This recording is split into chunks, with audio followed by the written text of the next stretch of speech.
Tere tulemast minu YouTube kanalile. Minu nimi on Pavel ja selles videos ma sooviksin tutvustada teile Devaldi käsikettassaagi ja rääkida seda, miks ma ei jäänud sellega rahule. Seda videot ma teen sellepärast, et selle käsikettassaja soetamisega oli mul seotud ka YouTube'i videode uurimine. Ma tutvusin eelnevalt siis, kui ma selle saja ostsin, mida räägivad siis inimesed YouTube'is selle saja kohta.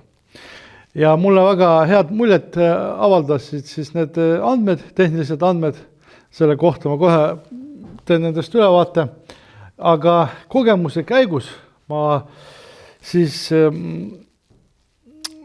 kogesin ebamugavusi, millest ma tegelikult tahangi rääkida ja mulle sellepärast meeldiski, et YouTube'is oleks info inimeste jaoks, kes otsivad näiteks selle saja kohta infot ja nad ei tea, et sellised nüansid on olemas, siis kas see sobib talle või ei sobi, et mina oleks küll väga hinnanud, kui selline video oleks sellise kogemusega, nüanssidega, eks ole. Nii, selle saja siis tehnilised andmed. Võimsus, sisendvõimsus 1600, väljundvõimsus 1000 vatti. Muide, Devalt on selline tootja, kellel on väga ausad mootorid ja heades suhetes siis sisend-väljundvõimsus on võimas saag. See avaldaski mulle mulje kõigepealt sellepärast, et 1600 vatti ja 4 kilo. See on väga haruldane seos üldse käsikettassaagide valikus, kui üldse tutvuda, et nad on oluliselt raskemad sellise võimsusega. Et ma tahtsin endale sellist kerget, võimekat käsikettassaagi. Ja see, et teda on võimalik kasutada juhtsiiniga.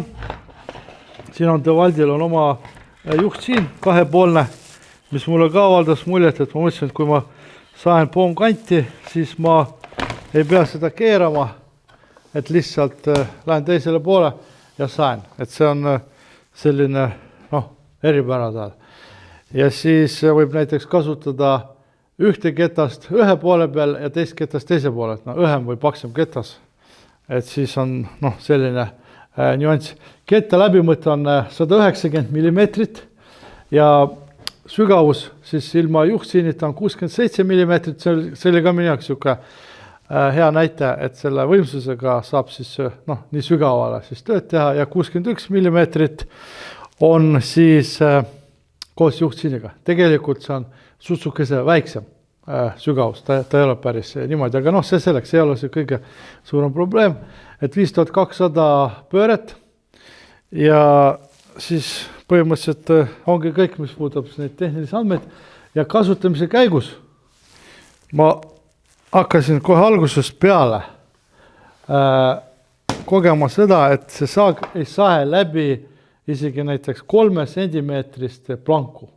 Kui ma saen poomkanti maha või seal 50 planku, tuleb mul siin see saematerjal kuivatatud ja mul on vaja võtta maha poomkant. See oli mul see mõte, miks ma seda saagi tahtsin. Ja mööblikilpi saagida. Ja siis ma saagisin niimoodi, et 2 või 3 korda ja siis saagis läbi.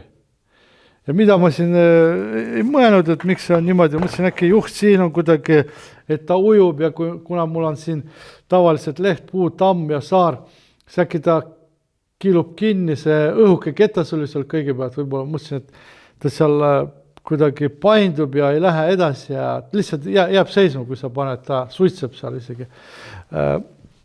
Vahetasin kõigepealt siis ketta ära, panin kõvema ketta, paksema selles mõttes, et siin oli mingi vist 1,8 mm siuke õhuke ketas, mis on nagu, paindub nagu, plekk veidikene. Aga ta, saagis üsna hästi, kui oli, mingi õhuke materjal. Et takistus on väiksem. Ja panin CMT ketta ja seal oli mingi 24 hammast või palju, nii, et on vaja saagida piki kiudu. Ja täpselt samamoodi ei saanud saagida. Et kõva ketas, see ongi praegu siin all. See hästi jäik ketas. Ja ikka ei saaginud. Et see oli see, mis mulle üldse ei istu. Selline omadus. Ja ma ei tea, kas see on tema tüüpiline eripära. Ma sihilikult ei kasuta sõna viga, sest ma ei tea, mulle üldiselt see ei meeldi, kui niimoodi on, sest need teised saed, mis mul on, kõik saavad ühe korraga läbi.